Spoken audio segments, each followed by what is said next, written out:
Hi everybody. Today I'm back here with open water Olympic qualifier Hector Pardoe. How you doing, mate? I'm very well, thank you. How are you? First, I wanted to just say congratulations on your qualification. It's kind of mad swimming back with you when I was younger, and now you're going to the Olympics, and you obviously came first in Portugal, and that must have been amazing. So, how are you feeling after the initial emotions of qualifying through that great win? Winning that qualifier was obviously an amazing feeling. The vision of qualifying and all of the pain and hard work that's gone into it finally all came together. I don't know if you watched the race, but at the end, when I finished, I touched the wall and just screamed a little bit of a swear word really loudly with all of the relief. And yeah, I just felt so amazing. And I was just obsessed with doing the number one as my celebration sign. I was just there like this, kissing my finger and pointing up in the air like number one. And yeah, and then got out, embraced in a hug with Toby, the other British boy who came third but just missed out due to a single qualification spot. And it took a while to really sink in, to be honest, because you think about it so much, and you doubt yourself at sometimes when it gets hard and you're not on your best performances and etc. etc. And then when it finally happens, you're there like, wow, I really did that. That really happened. And then also the turnaround where it's because of how open water works, where an initial 10 qualifying in 2019 and then a further 14, 15 with the host nation qualified 2 years later. Well, 2 years with the COVID, normally 1 year after. Yeah, it's just you've got to quickly turn around 4 weeks later to be prepared for the Olympics. So it was kind of no really time to let it sink in and enjoy the moment. Just came back, got on a plane, came back to Montpellier and started grafting again and getting ready for Tokyo so I can go there and up my performance again. You mentioned Montpellier there, and we all know that you used to swim at Ellesmere College Titans, but in 2019 you took a big leap and you decided to go to France under Philippe Lucas, if that's how you say his name, in Montpellier. Now, Yeah. obviously, he's been a huge success in the end, but how have you felt during those 2 years leading into Tokyo? And obviously, with COVID and everything, how have those 2 years gone for you? So I'd say my progression in open water has been really, really good, but in the pool, it hasn't been as well. I haven't really progressed in the 1500 or 800 or any of the distance events in the pool. My 200 flies improved a lot. But when you're doing these pool competitions and you're doing all this hard training and stuff, because when you don't really you have more opportunities to race in the pool than you do in open water. So when you're weaker in the pool than you are more often, it's really hard mentally, constantly going there, especially when you're tired with Philippe's training. There's no tapering into competitions or rest for in the pool. So we're going in there swimming tired, swimming 16, 17K the day before racing and swimming like a 16-minute flat. And yeah, it's really hard mentally because then you're thinking, hang on a minute, I've got to go to Doha World Cup in a month's time and race against people like Pauteneri swimming like 14:40, and I'm just swimming a 16 minutes in a Marseille Golden Tour open meet. So yeah, but I think I made the right decision to come to France. After the results started to show after about 6 months, I did a 4 month block, September to December, and then did a winter nationals short course. And I did some good times, like went like 15:14 and 3:49 in the 400 and stuff. And then 2 months later, I was swam in Doha open water, and I had finished seventh at European Juniors at Czech Republic in August. And then I go to my first ever World Cup, and I finished 10th, which is like unheard of for any open water swimmer to go to their first ever World Cup and finish 10th. Most open water swimmers, when they do their first World Cup, tend to finish like 30th, 40th, just because of the experience that you need to acquire before getting into them top places, top positions. And so yeah, that's when I knew, like, hang on a minute, this training here in France is actually really working. Obviously, Philippe's had results previously with other swimmers and stuff, but you just think, oh, maybe they're just a one-off or something. And then when it actually starts to take shape and you're progressing at the rate that I did, yeah, it feels amazing, and the decision was the right one to make. obviously we all know how open water and the hard miles that you're training can be physically demanding. I mean, 85, 90 kilometers a week is incredible. But how much does the sport affect you mentally? And if you're not in a good mental state, how much does it affect you when you race, even if you have put in the hard miles physically? Massively, massively. If you're not feeling confident before a race, it can be really, really hard to wake up and prepare yourself to go down to that race course and get in and race with some of the best in the world. It can be really, really difficult. You got to, even when you're doing these 85, 95 kilometers a week, you can still lack confidence, like in any sport. If you're not feeling good in that training the week before, or you've been ill, or something bad's happened, it's just about being tough, getting out of bed, being stronger, getting the job done.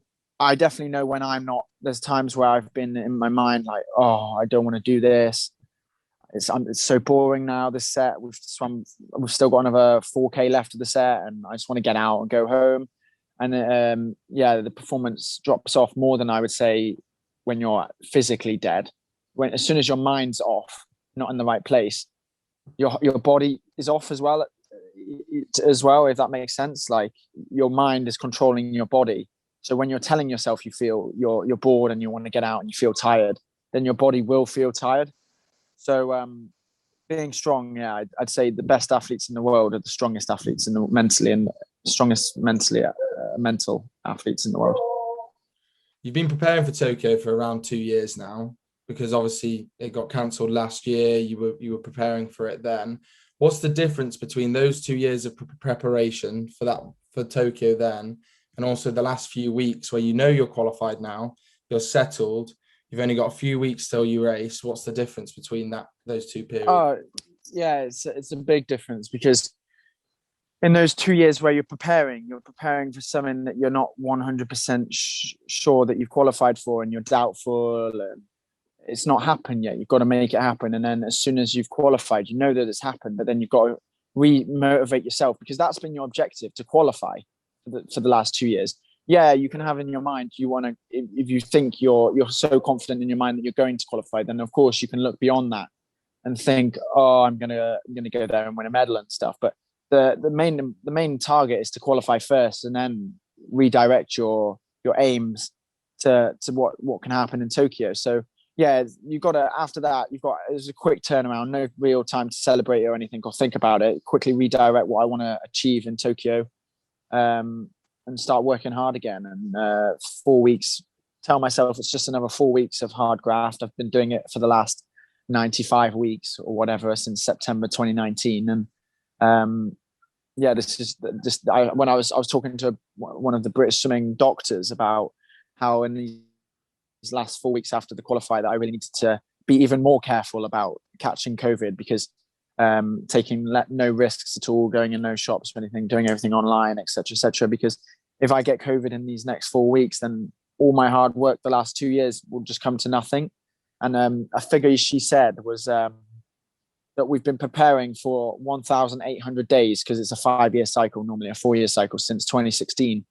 And these the next 4 weeks, when she was telling me it before the Olympics, is like 1% of the total preparation. So making that small sacrifice to not go out into the public and socialize in like busy restaurants and pubs and etc., and just be careful and be on top of hygiene and everything, just to be 100% sure that I don't get COVID or anything before traveling, because Japan is really strict with their testing, and anybody who tests positive can absolutely not enter Japan. So it'd be the worst thing possible to happen. So you obviously, Tokyo, you're racing in Britain on the 4th, but technically in Japan on the 5th of August. So what are your goals for Tokyo now? The qualifying's done. You've moved to the next step. You're racing. So what are your goals for that race in that 10-kilometer swim? Just to finish as not obviously not finish the race. I mean, just to finish like the best I can.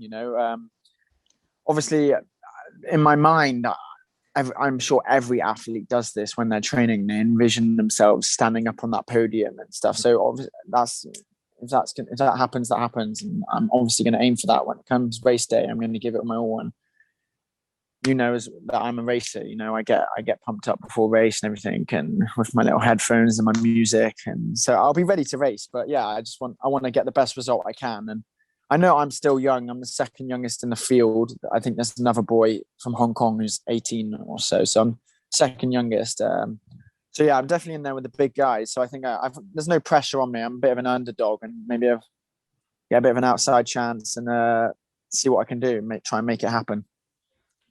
Yeah, you're only 20, so you've got plenty of time left. You've got plenty of Olympics left. So in the long run, what are your goals? And you sticking with open water, with Olympics, and every 3 years this time? What are your goals in the long run? Yeah, definitely. I'm going to stick with open water. I think I just prefer the buzz I get, and better. You travel better places and being outside and stuff when you travel, and you see more of cities when we're on the open water team than you do on the pool. So yeah, I definitely enjoy that aspect more, and yeah, definitely Paris, and definitely want to go there and try and get a medal and do as best as I can, just as I'm hoping to do in Tokyo. Yeah, that's the aim, and hopefully then after that, Los Angeles. But we'll see. That's 7 years away, so we'll have to wait and see if I can still keep banging out 85 to 95 kilometers a week for the next 7 years. You're well known for being a vegetarian athlete. You on your Twitter, you say your blog that you're veggie, that you're a veggie, and also you've had British Swimming cover that you're vegetarian and stuff. So how has your diet affected your training and performance in the pool? I think in a positive. I think being a vegetarian's an advantage. Obviously, I would think that, but I know that in August last year, Marc-Antoine and his girlfriend Océane Castagnol watched The Game Changer on Netflix, and they have you watched it? I haven't. Maybe I need to. Well, it's a documentary on how like the vegetarian diet is superior, and so Marc-Antoine and Océane Castagnol like bought into that and implemented that in September last year in 2020. Yeah, and since then, Marc-Antoine's like 24, 25 years old, and he was on a 15:06 on a 1500, and in this year he's dropped to a 14:55. So I mean, numbers speak for themselves. But since I've watched that, I did find that then I just started to think, because in the documentary it says that like carbohydrates and stuff is the best, and vegetables is the best type of energy and fueling the tank and stuff. So I just thought, I don't need to continue drinking any of my protein shakes or anything to try and recover. Just eat loads of pasta and vegetables, and I did find myself getting a lot more lethargic and tired in the training. So I quickly resumed back to taking some protein shakes and stuff. Yeah, but yeah, I definitely don't think the vegetarian diet hinders performance at all. I'm going to finish it there. Thank you for coming on. Obviously, it's been very interesting, from the vegetarian diet to the mental aspect to you competing in 4 weeks. We all wish you well. I'm guessing everyone that watches this video, if there's many, but there will be. There will be. There will be. This video is going to get around. So thank you for coming on. No problem. It's been a pleasure.